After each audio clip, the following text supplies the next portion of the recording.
Hello friends, एक बार फिर आप सबका स्वागत है मेरे यूट्यूब चैनल शिक्षण डिजिटल स्टूडियो पर। जैसा कि मैंने अपने लास्ट वीडियो में आपसे कहा था कि हम सिलेबस के अनुसार पॉइंट वाइज इतिहास को पढ़ेंगे, तो उसी क्रम में आज के इस वीडियो में हम प्राचीन भारत के इतिहास की श्रृंखला शुरू कर रहे हैं, जो आगामी पीजीटी परीक्षा के लिए अति महत्वपूर्ण साबित होगी। वीडियो शुरू करने से पहले अगर आप मेरे चैनल पर नए हैं तो इसे सब्सक्राइब करें, शेयर करें तथा बेल आइकन प्रेस करना ना भूलें, जिससे आपको मेरे आगे आने वाले सभी वीडियोस की नोटिफिकेशन प्राप्त हो सके। अगर बहुत कोशिश के बाद भी आपको इतिहास विषय कभी समझ नहीं आया और हमेशा यही लगता था कि इतिहास तो सिर्फ डेट्स याद करने का विषय है, तो यकीन मानिए इस सीरीज़ को देखने के बाद आप ऐसा नहीं कह पाएंगे, क्योंकि इस सीरीज़ को देखने के बाद आपका ये कन्फ्यूज़न हमेशा के लिए ख़त्म हो जाएगा कि कौन किसका समकालीन शासक था, और आपकी इतिहास पढ़ने में रुचि भी जाग जाएगी, वो भी बिना डेट्स याद किए। तो चलिए शुरू करते हैं आज की वीडियो। आज की इस वीडियो में हम भारतीय इतिहास के विभाजन को देखेंगे। सबसे पहले जानते हैं कि इतिहास कहते किसे हैं। इतिहास अतीत की घटनाओं का क्रमबद्ध अध्ययन है, जो इति हा और आ शब्दों से मिलकर बना है, जिसका अर्थ है यह निश्चित ही था, अर्थात यह निश्चित रूप से हुआ। इतिहास का जनक हेरोडोटस को कहा जाता है तथा समय के आधार पर इतिहास को हम 3 भागों में विभक्त करते हैं। पहला है प्राचीन इतिहास, दूसरा है मध्ययुगीन इतिहास और तीसरा है आधुनिक इतिहास। भारतीय इतिहास का जनक मेगास्थनीज को कहा जाता है। अब अगर भारतीय इतिहास की बात करें तो भारतीय इतिहास को भी 3 भागों में विभाजित किया गया है। सबसे पहला है आपका प्रागैतिहासिक काल, दूसरा है आधैतिहासिक काल और तीसरा है ऐतिहासिक काल। अब टाइम पीरियड के अकॉर्डिंग जो इनका टाइम है वो क्या क्या है, तो सबसे पहले देखते हैं प्रागैतिहासिक काल, जो कि हमारा शुरू होता है 25 लाख BC से 2500 BC तक, और आधैतिहासिक काल शुरू होता है 2500 BC से 600 BC तक। उसके बाद आता है ऐतिहासिक काल, जो शुरू होता है 600 BC से और जिसे वर्तमान तक कंसीडर किया जाता है।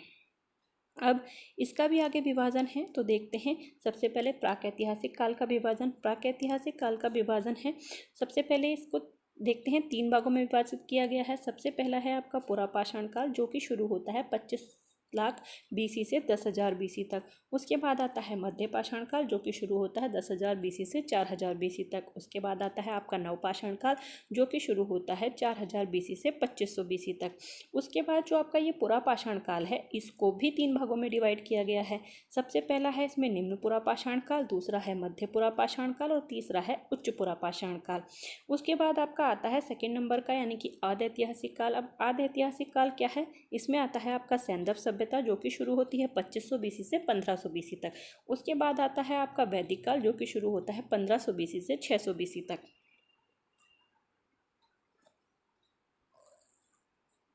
अब आगे देखते हैं, जो वैदिक काल है, वैदिक काल को भी 2 भागों में डिवाइड किया गया है। पहला है ऋग्वैदिक काल, जो कि शुरू होता है 1500 BC से 1000 BC तक। उसके बाद आता है उत्तर वैदिक काल, जो कि शुरू होता है 1000 BC से 600 BC तक। उसके बाद शुरू होता है आपका ऐतिहासिक काल। ऐतिहासिक काल को भी आगे 3 भाग में डिवाइड किया गया है। सबसे पहला है प्राचीन, जो कि शुरू होता है 600 BC से 712 AD तक। अगर आपको ये AD और BC में कन्फ्यूज़न है तो मैं बता दूं कि जो BC है वो स्टैंड करता है बिफोर क्राइस्ट के लिए, और जो AD है वो स्टैंड करता है एनो डोमिनी के लिए, जिसका प्रयोग हम क्राइस्ट के बर्थ से आगे और पीछे का समय नोटिफाई करने के लिए करते हैं। तो आगे देखते हैं मध्यकालीन। मध्यकालीन क्या है, ये 712 AD से 1707, यानी कि जहाँ 1707 में औरंगजेब की मृत्यु होती है वहाँ तक कंसीडर किया जाता है। 1707 में औरंगजेब की मृत्यु के बाद भारतीय इतिहास को आधुनिक इतिहास माना जाता है। उसके बाद अब इनको भी आगे डिवाइड किया गया है, या डिवाइड नहीं किया गया, आप ये समझ लीजिए कि हम इनको कैसे कैसे किन किन पॉइंट्स में पढ़ेंगे, किसके बाद क्या पढ़ेंगे, किसके बाद क्या आता है, जिससे हमारा ये जो कन्फ्यूज़न है हिस्ट्री का वो हमेशा के लिए दूर हो जाए। तो देखते हैं प्राचीन काल। प्राचीन काल में क्या है, सबसे पहले पढ़ेंगे हम महाजनपद काल, जिसमें 16 महाजनपदों के बारे में पढ़ेंगे। उसके बाद है आपका मगध का उत्कर्ष, उसके बाद मौर्य साम्राज्य, फिर मौर्योत्तर काल, फिर गुप्त काल, फिर गुप्तोत्तर काल, उसके बाद संगम वंश और फिर हर्ष का उदय। इस तरह ये प्राचीन काल यहाँ पर ख़त्म हो जाता है। उसके बाद आपका शुरू होता है मध्यकाल। अब मध्यकाल में भी अगर हम देखें तो इसको दो पार्ट में हम डिवाइड कर सकते हैं, एक है पूर्व मध्यकाल और दूसरा है उत्तर मध्यकाल। अब पूर्व मध्यकाल की अगर बात करें तो इसको हम 3 भागों में डिवाइड करके पढ़ेंगे। 3 भागों में क्यों डिवाइड करेंगे, इसमें हम देखेंगे जो उत्तर भारत था उस समय, उत्तर भारत में कौन कौन से राज्य थे और दक्षिण भारत में कौन कौन से राज्य थे, और जो दक्कन वाला एरिया था उसमें कौन कौन से राज्य थे। तो सबसे पहले देखते हैं उत्तर भारत के राज्य। उत्तर भारत में उस समय थे पाल, सेन, प्रतिहार, चौहान, राजपूत और साथ ही साथ दिल्ली सल्तनत। उसके बाद अगर दक्षिण भारत की बात करें तो दक्षिण भारत में उस समय थे आपके चेर, चोल, पांड्या और पल्लव। उसके बाद अगर बात करें दक्कन एरिया की तो दक्कन एरिया में उस समय राज्य था चालुक्य वंश का और राष्ट्रकूट वंश का। उसके बाद आगे देखते हैं, आगे है आपका उत्तर मध्यकाल। अब उत्तर मध्यकाल में क्या था, उत्तर भारत की स्थिति देखते हैं। उत्तर भारत में क्या था, राजपूत थे, दिल्ली सल्तनत भी था, उसके अलावा आपके मुगल वंश का आगमन यहाँ पर हो चुका था। उसके बाद अगर दक्षिण भारत की बात करें इस समय तो दक्षिण भारत में पांड्य थे और होयसल थे। साथ ही अगर दक्कन वाले एरिया की बात करें तो इसमें था विजयनगर, बहमनी और मराठा।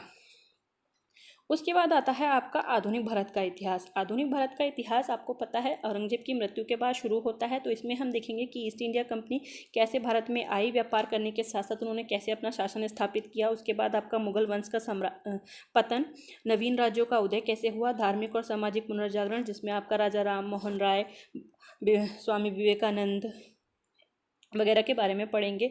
उसके बाद आता है आपका 1857 की क्रांति। उसके बाद स्वतंत्रता आंदोलन जिसमें महात्मा गांधी और जितने भी और हमारे क्रांतिकारी वो थे उनके बारे में देखेंगे। उसके बाद आपको स्वतंत्रता प्राप्त हो जाएगी और स्वतंत्रता प्राप्ति के बाद का जो भारत है फिर हम उसके बाद देखेंगे। तो देखिए धीरे धीरे ये इतने पार्ट्स में भारत के इतिहास को डिवाइड किया गया है।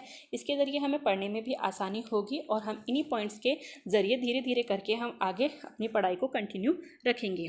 ये वीडियो देखने के लिए धन्यवाद।